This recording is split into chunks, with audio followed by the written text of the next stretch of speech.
Pahayag, 13 kabanata. Pagkatapos, ay nakita kong umaahon sa dagat ang isang halimaw na may 7 ulo at 10 sungay. May korona ang bawat sungay nito, at sa bawat ulo ay nakasulat ang mga pangalang lumalapastangan sa Diyos. Ang halimaw ay parang leopardo, ang mga paa nito'y tulad ng mga paa ng oso, at ang bibig ay parang bibig ng leon. Ibinigay ng dragon sa halimaw ang kanyang sariling lakas, trono at malawak na kapangyarihan. Ang isa sa mga ulo ng halimaw ay parang may sugat na nakamamatay, ngunit ito'y gumaling. Namangha ang buong daigdig sa nangyaring ito, at nagsisunod sila sa halimaw. Sinamba ng lahat ng tao ang dragon, sapagkat ibinigay nito ang kanyang kapangyarihan sa halimaw.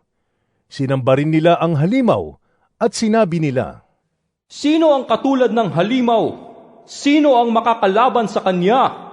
Pinahintulutang magsalita ng kayabangan ng halimaw, lumapastangan sa Diyos, at maghari sa loob ng 42 buwan.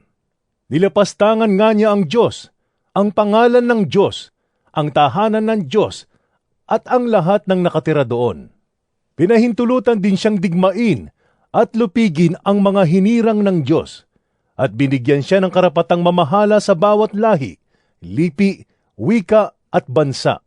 Sasamba sa kanya ang lahat ng nabubuhay sa ibabaw ng lupa, maliban sa mga taong ang mga pangalan ay nakasulat sa aklat ng buhay bago palikhain ang sanlibutan. Ang aklat na ito'y pag-aari ng korderong pinatay. Ang lahat ng may pandinig ay makinig.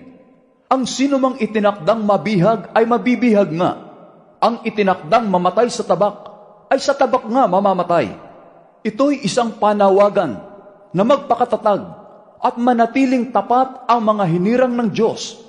At nakita ko ang isa pang halimaw na lumilitaw mula sa lupa. May 2 sungay ito na tulad ng mga sungay ng isang batang tupa. Ngunit nagsalita ito na parang dragon. Ginamit niya ang lahat ng kapangyarihan ng unang halimaw upang ipatupad ang kagustuhan nito. Ang lahat ng tao sa lupa ay pinilit niyang sumamba sa unang halimaw na nagkaroon ng sugat na nakamamatay ngunit gumaling na. Kahanga-hanga ang mga kababalaghang ginawa ng pangalawang halimaw. Nagpaulan siya ng apoy mula sa langit, at ito'y nasaksihan ng mga tao. Nalinlang niya ang lahat ng tao sa lupa sa pamamagitan ng mga kababalaghang kanyang ginawa sa harapan ng unang halimaw. Nahikayat niya mga taong gumawa ng isang larawan ng unang halimaw na nasugatan ng tabak ngunit nabuhay. Ipinahintulot din sa kanya, nabigyan niya ng hininga ang larawan ng unang halimaw. Kaya't nakapagsalita ang larawan, at ipinapatay nito ang lahat ng ayaw sumamba sa kanya.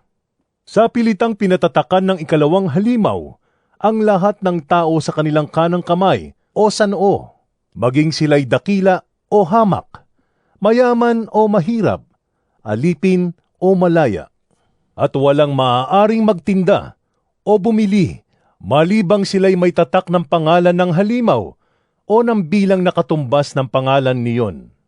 Kailangan dito ang karunungan.